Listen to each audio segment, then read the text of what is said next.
দক্ষিণ দিনাজপুরের বংশীহারিতে পঞ্চায়েত সমিতির সভাপতির বাড়ি থেকে উদ্ধার সরকারি ত্রিপল চাদর। বৃহস্পতিবার রাতে গোপন সূত্রে খবর পেয়ে অভিযান চালায় বংশীহারি থানার পুলিশ ও বংশীহারি ব্লকের জয়েন্ট বিডিও। অভিযানে উদ্ধার হয়েছে 21টি সরকারি ত্রিপল, 24টি গরিবদের জন্য বরাদ্দ চাদর এবং 2টি বস্তা ভর্তি শিশুদের জামা কাপড়। সম্প্রতি বংশীহারির বিভিন্ন এলাকায় ঝড় বৃষ্টিতে বহু মানুষের ঘরবাড়ি ক্ষয়ক্ষতি হয়েছে। ক্ষতিগ্রস্তরা ত্রিপলের আশায় পঞ্চায়েত সমিতির দ্বারস্থ হলেও দীর্ঘক্ষণ অপেক্ষা করতে হয়েছে বলে অভিযোগ। সেই পরিস্থিতিতেই সরকারি সামগ্রী সভাপতির বাড়ি থেকে উদ্ধার হওয়ায় উঠছে একাধিক প্রশ্ন। স্থানীয়দের দাবি, পঞ্চায়েত সমিতির নিজস্ব গোডাউন থাকা সত্ত্বেও কেন সরকারি ত্রিপল ও দুস্থদের পোশাক সভাপতির বাড়িতে রাখা হয়েছিল।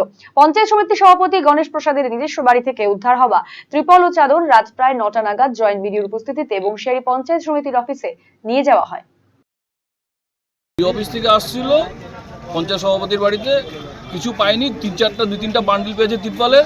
এটা যদি তিরপাল যদি সভাপতি হয় যদি না রাখে, তাহলে কি করে সভাপতি বলা যাবে? একটা গরিব লোক আসলে কার কাছে যাবে? মেম্বারের কাছে যাবে না সভাপতির কাছে যাবে? যেহেতু সভাপতির বাড়ি এখানে, এটা তো মানে এইটুকুন তিরপালটা নিয়ে যাওয়াটা তো আমি তো ভুল ভাবছি। এটাকে আর কি পেলো? আমি আর কিছু দেখতে পারলাম না, আমি শুধু তিরপালটাই দেখলাম। আর কি শাড়ি পেয়েছে? না, আমি এটা বলতে পারবো না। আমি যেটা দেখলাম আমি তিরপালের বান্ডিলের মতন দেখলাম, আর কিছু দেখলাম না। সুগন্ধি বাসমতি ভাতের মাঝে নানান উপকরণ, স্বাস্থ্যকর পরিষ্কার পরিচ্ছন্ন পরিবেশে তৈরি ম্যারিনেট করা মশলাদার মাটন এবং চিকেন বিরিয়ানি খেতে আপনাকে আসতেই হবে রায়গঞ্জের কলকাতা বিরিয়ানি দাদা বৌদিতে। শহরের সেরা মানের বিরিয়ানি খাদ্য রসিকদের তৃপ্তি মেটাতে হাজির দাদা বৌদি।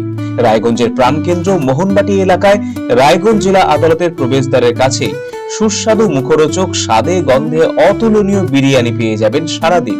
তাই রায়গঞ্জ শহরে বিরিয়ানির এখন সেরা ঠিকানা কলকাতা বিরিয়ানি দাদা বৌদি।